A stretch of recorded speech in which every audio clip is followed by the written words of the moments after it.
My name is John Hibbert, and I like 73 Corvettes. This is a 73 convertible that I purchased on March the 20th. I found the car on eBay. When I first spotted the car, it was out of my price range for what I wanted to do to it. It was in the 30s. I wound up paying, I think, $22,500. By the time I got it to Florida with taxes, it was around $24 and some change.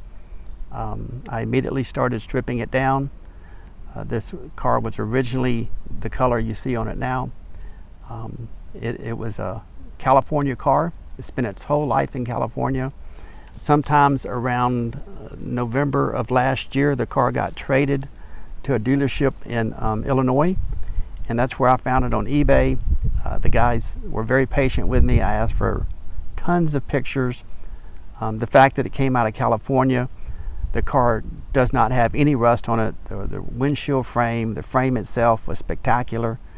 The only thing that had been modified on the car was obviously the paint. It had gone from originally the blue that it is now to a gold, and the intake manifold was changed out along with the carburetor. I've since located an original intake, haven't put it on there yet. I stripped the car down to the fiberglass, put new door panels, new seat covers, new carpets in the car. By the time I got finished with the car, it took about 4 months from start to finish. I work on it every single day after work, and probably have around $42,500 in the car right now, cold cash. The only thing I paid anybody to do was to spray the car for me. I furnished the paint, I did all the work, and it was $600. The guy spent one Saturday spraying it for me. I since sanded it down, buffed it back out, put it all back together, and been driving it since. So in September of '72, I went to the dealership. I was 16 years old. I had, everything on the news was about the new bumpers. The law required that every car be able to take a 5-mile-an-hour impact. And I wanted to see what they had done to the Corvette. So I went there, I looked at it, I loved it. I loved what they had done with the hood. I liked what they did with the rubber bumper, the side fenders. I loved the chrome bumpers that were there from the years prior. And so kind of fell in love with the 73.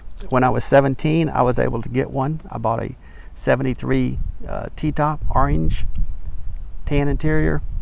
And at the same time, my best friend had this car. It was a dark blue with a dark blue interior, and we hung out together, did everything together. Anyway, this was like a dream to be able to build this car and find one that was as nice as this one is as far as being solid.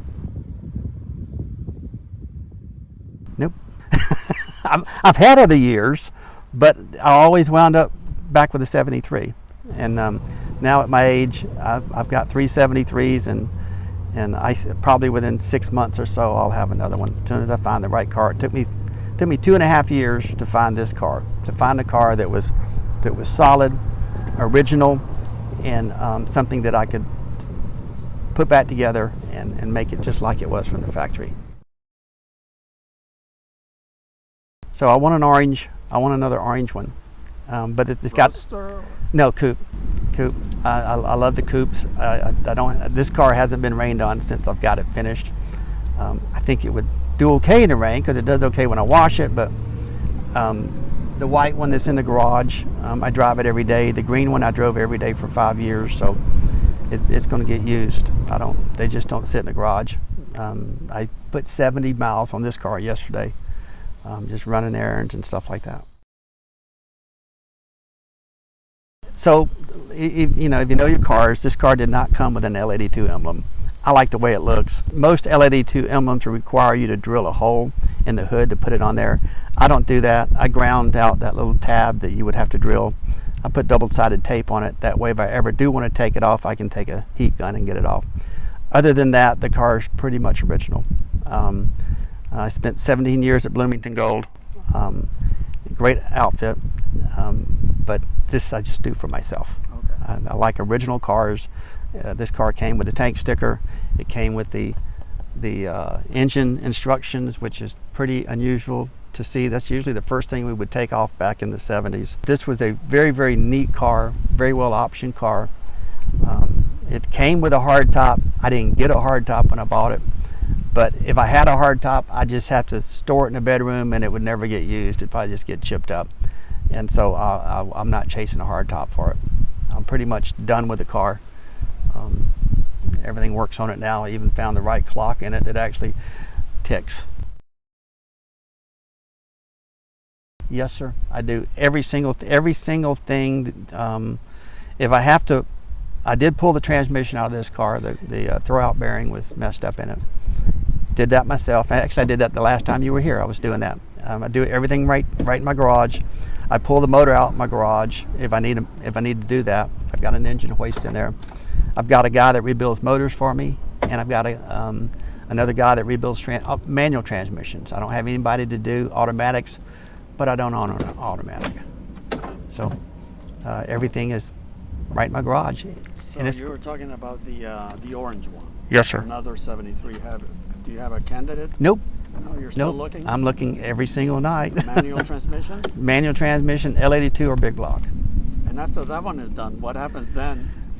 Well, I think, as I get closer to retirement, that 4 cars will keep me busy trying to keep them all running, because 1 or 2 is enough, but that would definitely keep me busy all the time. I'm always looking for the hard to find stuff. These things originally were delivered with seat spacers, and nobody ever sees them. And I found the set on eBay probably 2 years ago that's in my green car. I'll show you when we get out of here what they look like.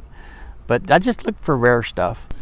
This particular dealership that was in Fontana, California, this is what they used. They didn't use an emblem like the other 2 cars did. Okay. They just used this tag thing.